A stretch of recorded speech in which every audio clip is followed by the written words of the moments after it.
यातयामं गतरसं पूतिपर्युषितं च यत् उच्छिष्टमपि चामेध्यं भोजनं तामसप्रियम् अफलाकाङ्क्षिभिर्यज्ञः विधिदृष्टो य युज्यते यष्टव्यमेवेति मनः समाधाय स सात्विकः अभिसन्धाय तु फलं दम्भार्थमपि चैव यत् युज्यते भरतश्रेष्ठ तयज्ञं विद्धि। జై గురుదత్త. ఇప్పుడు మన మధ్యలో ఆంధ్రప్రదేశ్ రాష్ట్ర ముఖ్యమంత్రి వర్యులు శ్రీ నారా చంద్రబాబు నాయుడు గారు ఉన్నారు. భక్తులందరూ కూడా కరతాళధ్వనులతో వారిని స్వాగతిద్దాం.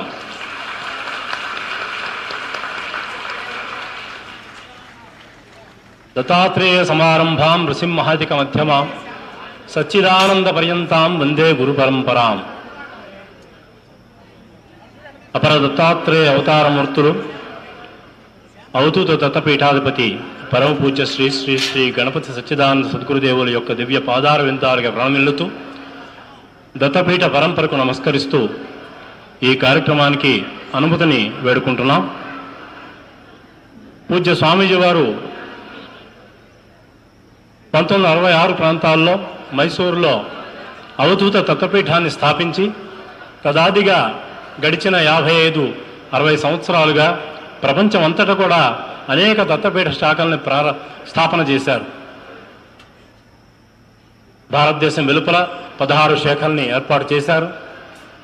భారతదేశం లోపల 85 శాఖల్ని పూజ్య స్వామీజీ వారు స్థాపన చేశారు. మన ఆంధ్ర రాష్ట్ర ప్రజలంటే పూజ్య స్వామీజీ వారికి ఎంతో అభిమానం అని చెప్పడానికి ఒక్క మన ఆంధ్రదేశంలోనే పూజ్య స్వామీజీ వారు 32 క్షేత్రాలను స్థాపన చేశారు. ఇక్కడ అది పూజ్య స్వామీజీ వారికి మన ఆంధ్ర ప్రజల మీద ఉన్నటువంటి అభిమానాన్ని తెలియజేస్తోంది. ఎన్నో రోజుల నుంచి ఈ క్షేత్రాలు తిరగడానికి పూజ్య స్వామీజీ వారికి అవ్వలేదు. ఎందుకంటే మధ్యలో కరోనా ఇవన్నీ వచ్చి కూడా సమయం దొరకలేదు. కానీ ఈ సంవత్సరం ఎట్లయినా కానీ ఈ దత్తక్షేత్రాలన్నీ తాను స్థాపన చేసిన ఈ దత్తక్షేత్రాలన్నింటినీ కూడా పర్యటించి అక్కడ భక్తులందరినీ కూడా ఆశీర్వదించి అక్కడ ఉన్నటువంటి ప్రాంతాన్ని కూడా ఆశీర్వదించి తద్వారా ఈ ఆంధ్ర రాష్ట్రం సుభిక్షంగా ఉండాలి, ఈ ఆంధ్ర ప్రాంత ప్రజలు పాలకులు అందరూ కూడా సుఖ సంతోషాలతో శాంతి సౌభాగ్యాలతో పరిధి వెళ్ళాలనే ఒక సత్సంకల్పంతో పూజ్య సద్గురుదేవులు ఈ దత్తక్షేత్ర యాత్రని ఇక్కడ మన విజయవాడ ఆశ్రమం నుంచి ప్రారంభం చేయడం మనందరికీ కూడా అద్భుతమైన ఆనందకరమైన విషయం.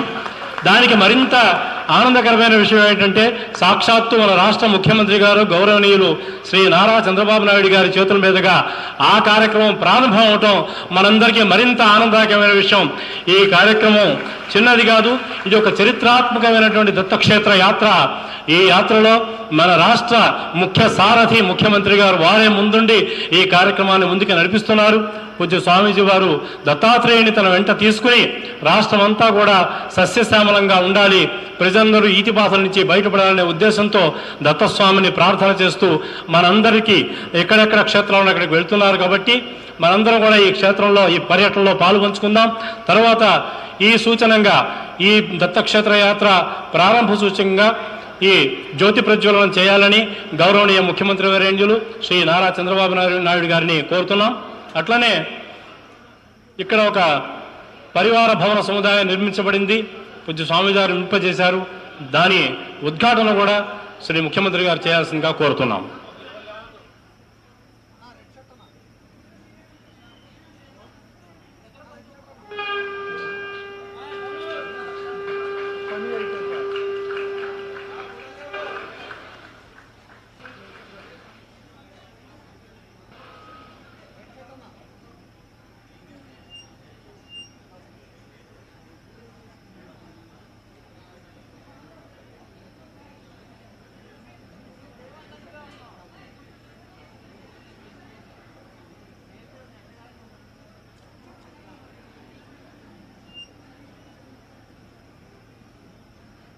ఇప్పుడు పరివార భవన సముదాయాన్ని కూడా ఉద్ఘాటన చేయవలసిందిగా గౌరవనీయ ముఖ్యమంత్రి వర్యుడిని కోరుతున్నాం.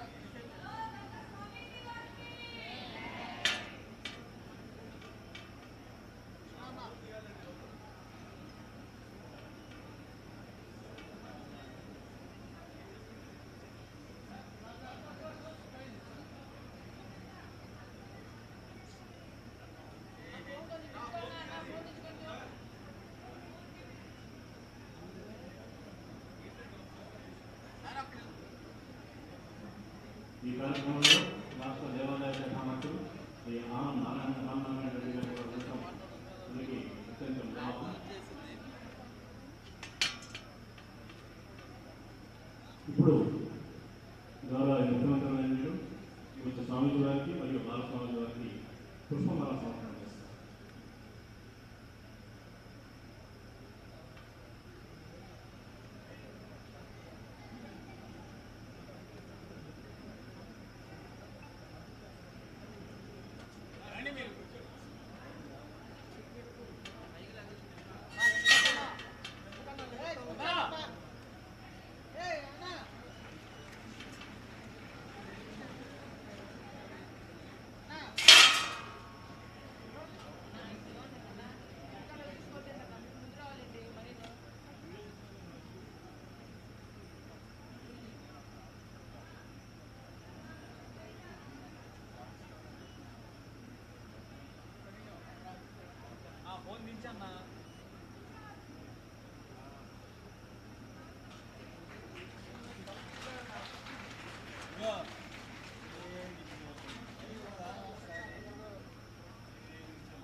ఇప్పుడు గౌరవనీయ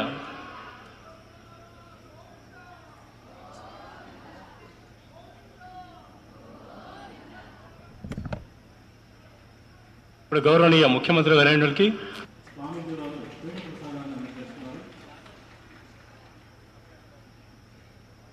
తర్వాత పూజ్య అప్పాజీ వారిని వారి యొక్క దివ్య సందేశాన్ని అనుగ్రహించాల్సిందిగా ప్రార్థిస్తున్నాం.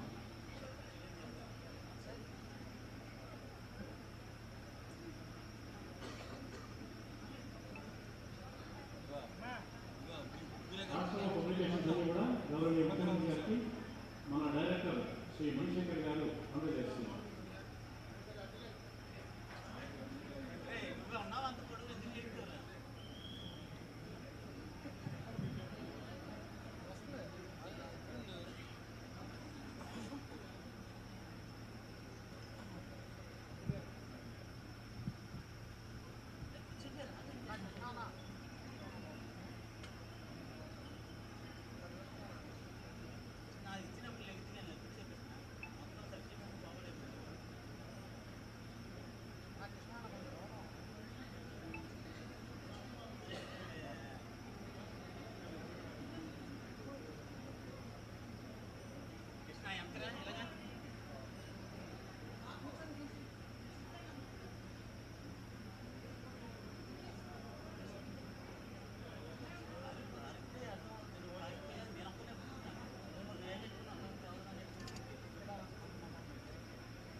ఈ అన్ని ఏదేది జనసేవ చేయాలని ఉందో ఇప్పటికీ గోదావరి నది ఒడ్డున ఇచ్చినటువంటి ఒక దత్తముక్తి క్షేత్రము, ఎన్ని వేల మందికి అక్కడ అపర కర్మలు చేసుకుంటూ సంతోషపడుతున్నారంటే అప్పుడప్పుడు వెళ్ళి అక్కడ స్నానానికి కూడా కుంభమేళానికి కూడా వెళ్ళినటువంటి 2 మాటలు వెళ్ళాను.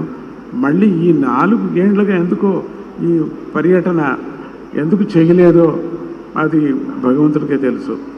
చంద్రబాబు నాయుడు గారు వస్తూ ఉండగానే మళ్ళీ యాత్ర చేయాలని ఒక ఉత్సాహం మనసులో బయలుదేరింది. అది ఇప్పుడు ప్రారంభం చేసుకొని జరుగుతుంది. మొత్తం ఆంధ్రప్రదేశ్లో ఎంత పాదుకా క్షేత్రాలు ఉన్నాయో, ఎన్ని స్వామీజీ స్థాపన చేశారో, ఈ జతకు చెప్పినట్టుగా అన్నదానం చాలా ముఖ్యమైనటువంటిది మన ఆశ్రమాల్లో, ఆ పీఠాల్లో. అట్లా ఆ కార్యక్రమాన్ని వాళ్ళకి ప్రోద్బలించి ఇంకా ఎక్కువ చేయండి అని చెప్పడానికి కోసం సంతోషపడుతున్న ఆ కృష్ణమ్మ, ఆ కృష్ణవేణి తల్లి అది 2 సంగమం చేసినటువంటి సందర్భంలో కూడా స్వామీజీ వెళ్ళారు. భగీరథుడయ్యా నువ్వు అని కూడా చెప్పటం జరిగింది అక్కడ వెళ్ళి స్వామీజీ. ఇప్పటికీ కూడా అది మర్చిపోలేను అటువంటి సభ, ఆ కృష్ణానది ఒడ్డు దగ్గర జరిగినటువంటి సభ.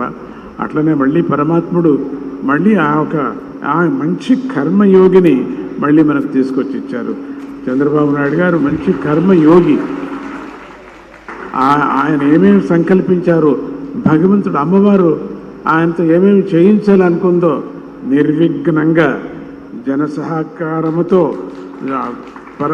పరమాత్ముడి యొక్క వాతావరణ సహకారంతో అన్నీ చేయని అని చెప్పేసి ఈ సర్కార్కి మంచి భవిష్యత్తు ముందు ఉండాలని చెప్పేసి స్వర్ణాంధ్రగా మళ్ళీ నేను అనుకోవాలా అనేటువంటి మనస్సులో నేను సంకల్పం చేస్తున్నాను.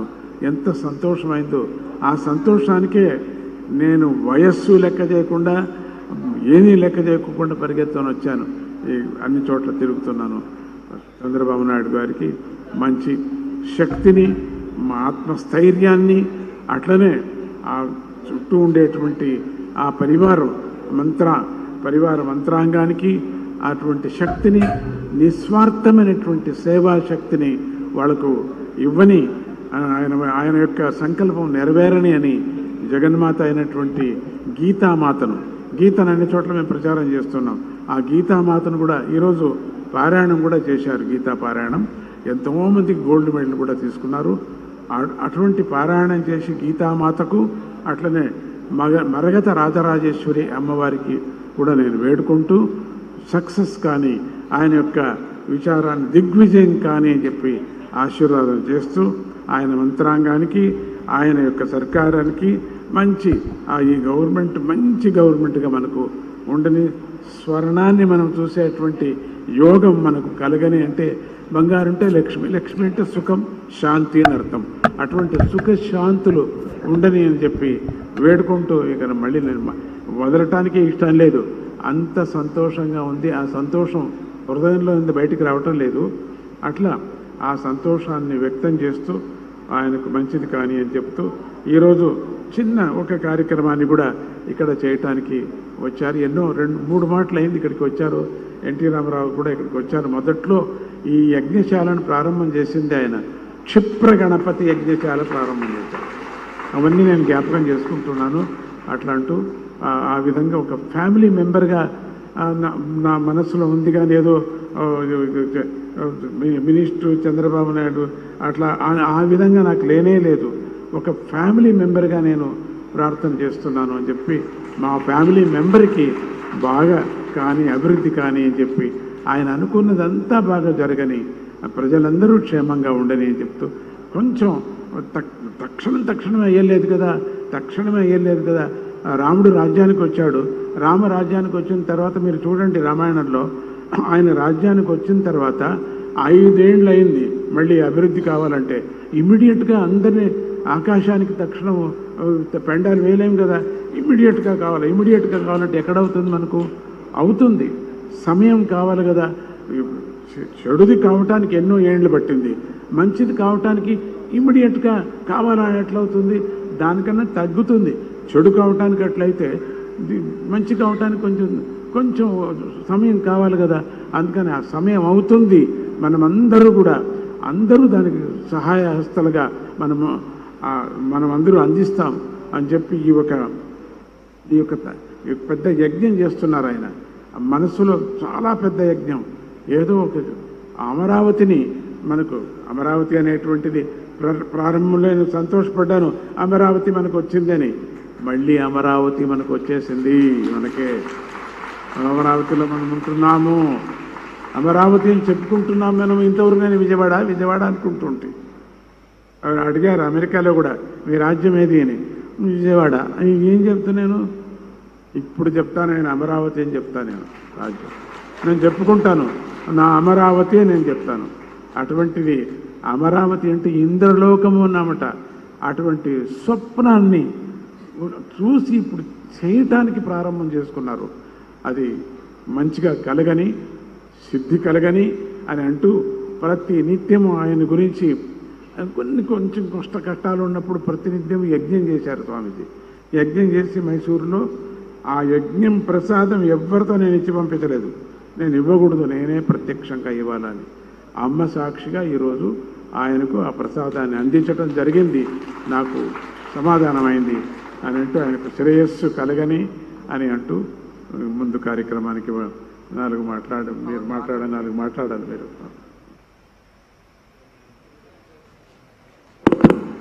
గౌరవనీయ ముఖ్యమంత్రి గారిని సభ ఉద్దేశించి మాట్లాడాల్సిందిగా కోరుతున్నాం.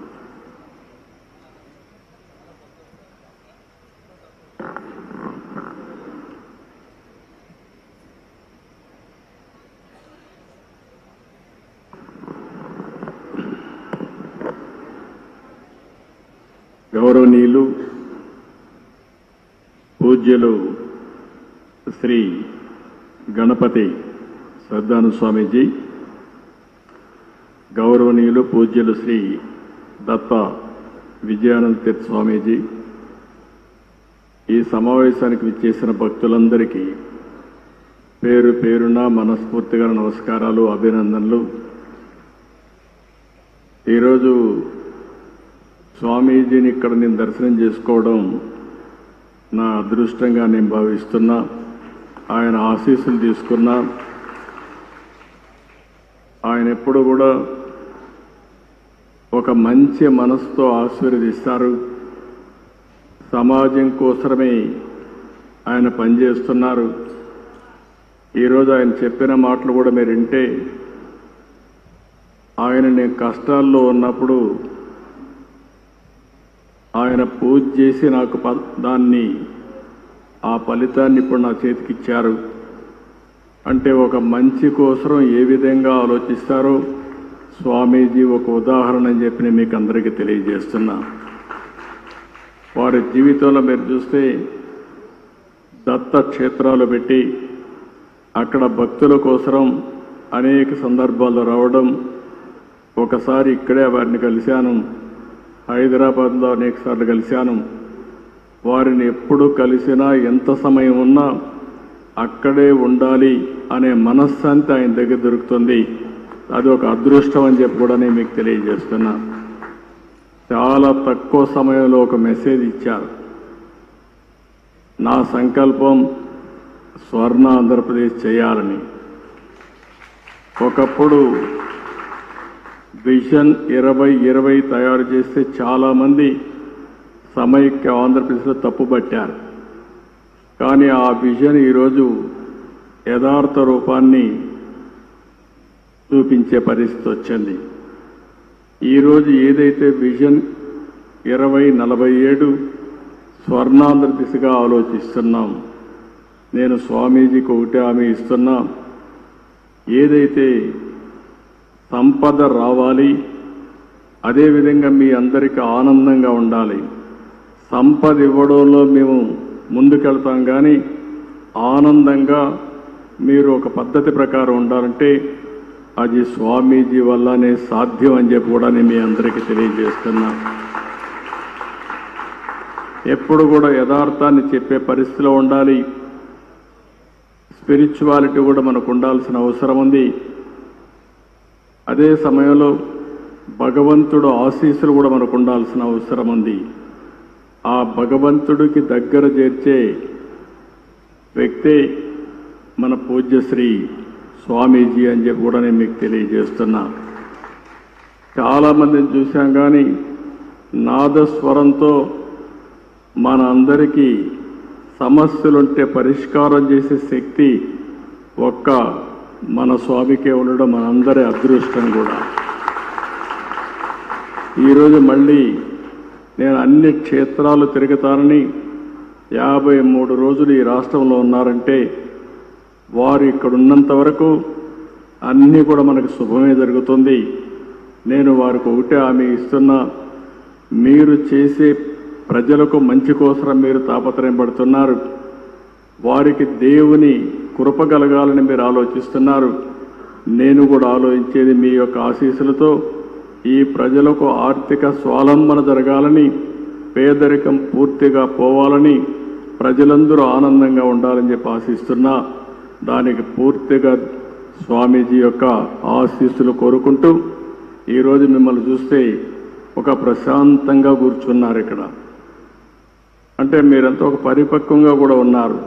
స్వామీజీ పైన నమ్మకం, ఆ నమ్మకంలో కొంత శాతం పాలకులైన నా మీద కూడా పెట్టండి. మీకు స్వర్ణాంధ్రప్రదేశ్ దిశగా ముందుకు తీసుకుపోయే బాధ్యత నేను తీసుకుంటానని మరొక్కసారి మీ అందరికీ హామీ ఇస్తూ ఈరోజు ఈ అవకాశాన్ని ఇచ్చిన మిమ్మల్ని అందరినీ పేరు పేరున మనస్ఫూర్తిగా అభినందిస్తూ స్వామీజీకి మరొక్కసారి ప్రత్యేకంగా పాదాభివందనం చేస్తూ సెలవు తీసుకుంటున్నాను. జై హింద్.